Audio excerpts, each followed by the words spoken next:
전도서 12장 14절을 보면 하나님은 모든 행위와 모든 은밀한 일을 선악간에 심판하시리라 라는 말씀이 있습니다.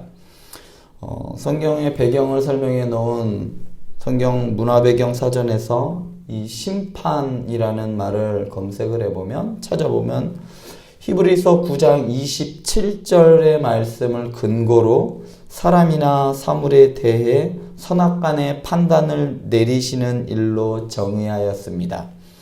성경에선 종종 하나님의 징벌과 관련된 재난 혹은 만물과 역사의 심판자로서 하나님의 준엄한 선고 등에 대하여 언급합니다.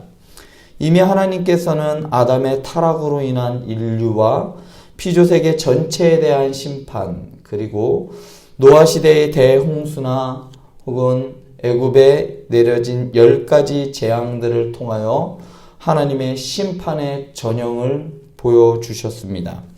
그렇다면 이 심판을 받는 사람들, 그러니까 어떤 사람이 심판을 받을까요? 하나님의 준엄한 심판은 모든 불의한 자, 범죄하는 자, 경건치 못한 자, 믿음에서 떠난 자, 우상숭배자, 형제를 업신여기거나 판단하는 자, 심지어 죄를 짓고 이미 죽은 자, 그리고 적 그리스도, 타락한 천사와 마귀에게 임할 것이라고 성경은 심판의 대상에 대하여 명확히 하였습니다. 또 다른 측면에서 하나님의 심판은 모든 인생들에게 임하게 된다라고 할 수 있습니다. 의로운 자든 또 혹은 성도든 심판에 있어서 예외는 없습니다. 디모데후서 4장 1절에 이렇게 이야기하지요. 하지만 불신자들과 그리고 신자의 심판 사이에는 큰 차이가 존재합니다. 하나님의 심판에는 이 이중성이 있기 때문입니다. 즉 하나님을 거부하는 부패한 인생들에게는 이미 예고된 대로 준엄한 형벌과 또한 영원한 지옥이 임할 것입니다. 하지만 하나님을 믿고 소망하는 의인들에게는 구원과 회복으로 임할 것입니다. 하나님의 백성은 심판대 앞에 서기는 하지만 영원한 천국에 들어가기 위한 심판이고 또한 그 행위에 따른 상급을 확인하는 자리가 바로 이 심판대입니다.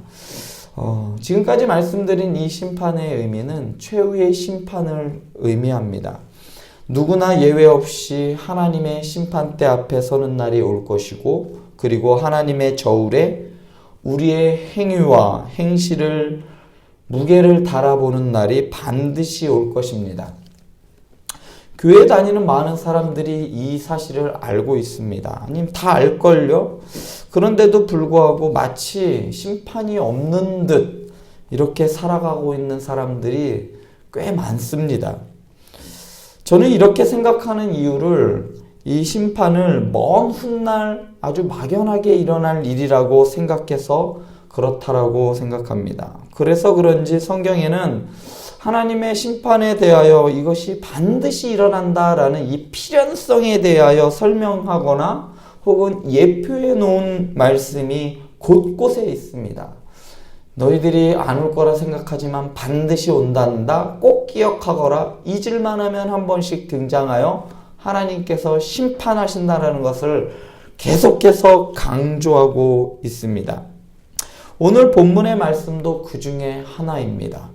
아비멜렉과 세겜 사람들에 대한 하나님의 심판은 사사기 9장 23절부터 24절을 통해 선포되었습니다. 너희들은 이제 끝이야. 어제도 말씀드린 바와 같이 하나님의 말씀은 초자연적인 방법으로 이루어지기도 하지만 일반 역사를 통해서도, 그러니까 우리들의 주변을 통해서도 그냥 이루어진다는 말씀입니다. 하나님께서 악한 영을 보내셔서 아비멜렉과 세겜 사람들의 사이를 갈라놓았습니다. 그리고 그 일에 사용된 사람이 가알입니다. 가알이 세겜 사람들을 자신의 백성으로 삼고자 연회를 베풀고 사람들의 마음을 자신에게 넘어온 것을 알고는 아비멜렉을 도발하는 말도 서슴지 않고 있었습니다. 그런데 이 자리에 바로 아비멜렉의 신복이었던 세겜의 방백 스불이 있었습니다. 이 방백이라는 말은 고을의 2령 정도 됩니다. 그 마을에서 가장 우두머리, 가장 위에 있는 사람을 방백이라고 하는 거죠. 그러니까 세겜 지역을 다스리고 있는 고을, 사또? 그 정도로 이해하시면 될 것 같습니다. 가을은 스불을 설득하기 위하여 자신이 베푼 그 연회에 스불을 초대하였습니다. 그러나 스불은 가을이 아비멜렉을 도발하는 그 언행을 아비멜렉에게 그대로 전해주었습니다. 생각 밖으로 스불은 아비멜렉에게 충성을 다하는 부하였습니다. 아비멜렉은 스불의 계략에 따라 그의 수하를 이끌고 밤길을 걸어 세겜에 매복하였습니다. 세겜 사람들이 이전에는 매복하여서 산적질을 하였던 곳과는 정반대로 이제는 아비멜렉이 매복하여 세겜 사람들을 죽이려고 하는 이러한 상황들이 역전되었습니다. 뒤바뀐 매복의 상황은 둘의 사이가 이제는 더 이상 회복될 수 없는 사이다. 그러니까 치고받는 사이가 된 거죠. 이렇게 되었다라는 것을 보여줍니다. 아비멜렉이 성 앞에 매복했다는 사실을 모르는 가알은 성은 문 입구에 섰다가 이상한 낌새를 차립니다. 가알이 곁에 있는 스불에게 산에서 내려오는 사람이 뭔가 산에서 사람들이 내려오는 것 같아 라고 하자 스불은 아니에요. 그거 아니고 그냥 이제 산이 해가 뉘엿뉘엿 넘어가니까 이거 그냥 산 그림자예요. 그림자라고 거짓말을 하였습니다. 스불은 아비멜렉이 최대한 가까이 오도록 가알을 속였습니다. 그러다가 아비멜렉이 충분히 가까이 오자 가알에게 이제 전투에 나가도록 충동을 하고 있습니다. 그러면서 이전에 가알이 했던 말을 그대로 가알에게 돌려주는데 아비멜렉이 누구이기에 우리가 그를 섬기리요 하던 그 입이 이제 어디 있느냐? 내가 없인 여기던 그 백성이 아니냐? 청하노니 이제 가서 그들과 싸우라. 스불은 겉으로는 가알을 신뢰하는 듯 하지만 실상은 가알을 조롱하였습니다. 청하노니 이제 나가서 그들과 싸우라 이 말은 상당히 우리말로 표현해서 유하게 한 건데 이 말은 상당히 간곡한 부탁을 할 때 쓰는 말로 이루어져 있습니다. 원문의 의미를 살려서 이 말을 하면요 이렇습니다. 저기요 제발 나가서 좀 싸워주세요. 이렇게 되는 거죠. 아주 간곡한 표현인 겁니다. 이렇게까지 간곡하게 부탁을 했는데 가알은 차마 거절하지 못하였습니다. 왜냐하면 이렇게까지 부탁을 했는데도 거절을 한다는 것은 이전에 자기가 했던 말이 거짓말이라는 것, 그리고 자기가 비겁한 사람이라는 것을 알리는 꼴이 되기 때문입니다. 백성들 앞으로 나가 싸우던 가알은 결국 아비멜렉에게 패하고 스불은 가알을 세겜에서 쫓아내었습니다. 이때를 사사기 9장 40절에서는 이렇게 표현합니다. 부상하여 엎드려진 자가 많아 성문 입구까지 이르렀더라 라고 표현하였는데 이 표현은 그냥 아비멜렉이 인정사정 봐주지 않고 세겜 사람들을 아주 철저하게 추적하여 죽였다라는 것을 의미합니다. 그러니까 닥치는 대로 죽이고 끝까지 쫓아가서 죽였다라는 것을 의미합니다. 이처럼 갑자기 나타난 가알의 허풍과 충동에 따라 세겜 사람들은 자신들이 세운 왕, 그러니까 아비멜렉과 전쟁을 벌였고 아주 참혹한 패배를 맛보게 되었습니다. 그런데 아비멜렉은 여기서 멈추지 않고 계속해서 세겜을 공격하였습니다. 이후에 전쟁이 끝났음에도 불구하고 이후의 상황들이 또 기록되어 있는데요. 밭에서 사람들이 나오는 것을 본 아비멜렉은 세 무리로 나누어 매복을 하게 됩니다. 그래서 백성들이 성에서 나올 때 아비멜렉에게 있던 그 무리들은 그냥 성문의 사람들을 치고 나머지 두 무리들은 밭에 숨어 있는 사람들을 돌격하여 죽였다라고 나옵니다. 얼마나 잔인하게 죽였는지 45절의 말씀은 아비멜렉이 그날 종일토록 쳤다라고 기록합니다. 단시간 죽인 게 아니라 하루 왼종일 사람들을 죽인 거죠. 그런데 적당히 죽인 것이 아니라 아주 날을 잡아서 죽인 겁니다. 그냥 때렸다라는 말이 아니라 사람들을 그렇게 많이 죽였다는 겁니다.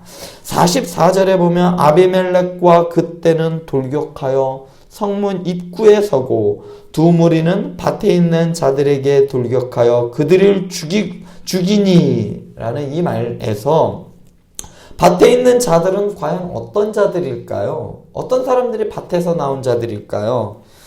이들은 무장하지 않은 일반 백성들을 의미합니다. 아무것도 싸울 수 없는 그냥 그 말대로 그냥 민간인들을 의미하는 것이죠. 아비멜렉은 일반인들에게까지 철저하게 응징했고 대부분의 백성들을 죽였습니다. 그리고 성을 헐고 소금을 뿌렸습니다. 성을 헐고 소금을 뿌린다는 것은 다시는 그 성을 세우지 못하게 만드는 것을 의미합니다. 사실은 저에게 숨기고 싶은 과거가 있습니다. 초등학교 2학년 때였습니다. 정월 대보름 무렵 산으로 둘러 다니며 엄청나게 불을 놓고 다녔습니다. 특히 제가 있던 동네는 민통선하고 좀 가까웠기 때문에 주변 산에는 군인 벙커가 엄청나게 많았습니다. 그곳에서 불깡통을 돌리고 이곳저곳에 불을 놓고 동굴을 다니는 재미는요, 엄청나게 재밌었습니다. 그래서였는지는 모르지만 그날 이불에 지도를 그리고 말았습니다. 화가 많이 난 저희 할머니께서 아침에 저에게 키를 씌워주시고 소금을 얻어오라고 하셨습니다.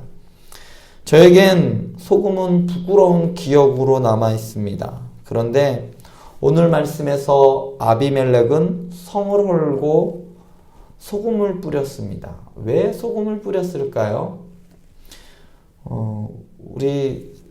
우리나라에도 소금을 뿌리는 전통이 있기는 하죠. 좀 별로 달갑지 않은 사람이 왔을 때, 야, 소금 뿌려라! 이런 의미일까요? 고대 근동의 문헌에 의하면 약속이나 조약을 맺을 때 이 소금 언약이라는 것을 맺습니다. 이것을 어길 때, 그러니까 이제 약속을 어길 때는 어긴 자와 그의 가족과 그의 땅이 소금처럼 자손이 없으리라 라는 이러한 문헌이 글귀가 발견됩니다. 이것은 저주지요. 그러니까 약속을 어기게 되면 이렇게 너 이제 자식도 없을 거야. 땅도 소출도 이런 이야기입니다. 사실 소금은 우리 삶에 있어서 반드시 있어야 할 겁니다. 소금 없이 살아가는 사람은 없습니다. 꼭 필요한 물질이지만 소금이 있는 땅은 작물이 자라지 않습니다. 그래서 간척 사업이 한참이었던 1980년대 서해안 간척지를 가면 간척지에 물을 담아 놓은 것을 볼 수 있습니다. 소금기를 빼기 위해서 민물을 담고 빼고 계속해서 염분을 빼내는 거죠.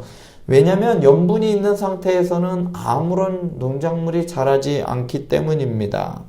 불모의 상징인 소금을 뿌리는 행동은 적군의 땅이 불모지가 되어 황폐해지도록 저주하는 의미를 포함하고 있습니다. 그러니까 아비멜렉은 세겜 사람들을 선동했던 가알뿐만 아니라 그를 따랐던 사람들, 그리고 그곳에 살던 민간인들까지도 싹 다 죽이고 심지어 그 땅마저 아무것도 자라지 않도록 소금을 뿌리고 저주하였던 것입니다. 그야말로 초토화시킨 것입니다.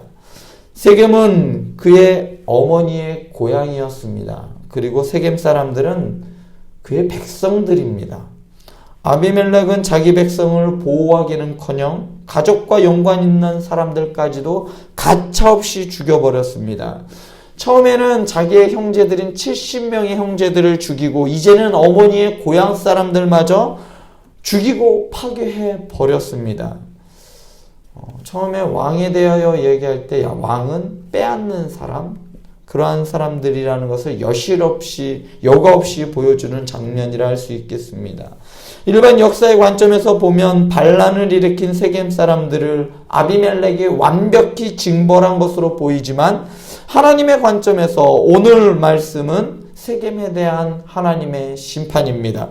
24절에서 말씀하신 대로 여룻바알의 아들 70명에게 저지른 포악한 일을 갚되 그들을 죽여 피 흘린 죄를 그의 형제들을 죽이게 한 세겜 사람들에게로 돌아가게 하심이라. 하나님의 말씀은 반드시 이루어집니다. 그리고 하나님의 심판은 반드시 있다는 것을 오늘 말씀을 통해 우리는 확인할 수 있습니다. 하나님의 심판은 악인들에게는 영원한 죽음의 형벌을 위한 심판이지만 의인들에게는 영원한 천국으로 들어가기 위한 관문이고 그 행위에 따른 상급을 확인하는 자리가 될 것입니다.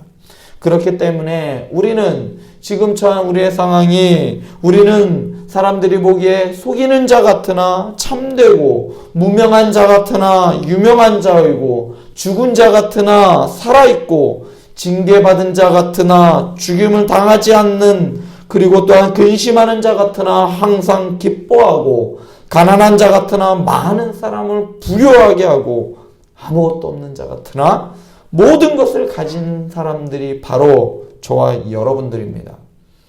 심판은 반드시 있습니다. 그리고 그때 우리는 승리의 노래를 부를 것이고 하나님께 감사의 찬양을 올려드릴 것입니다. 기도하시겠습니다.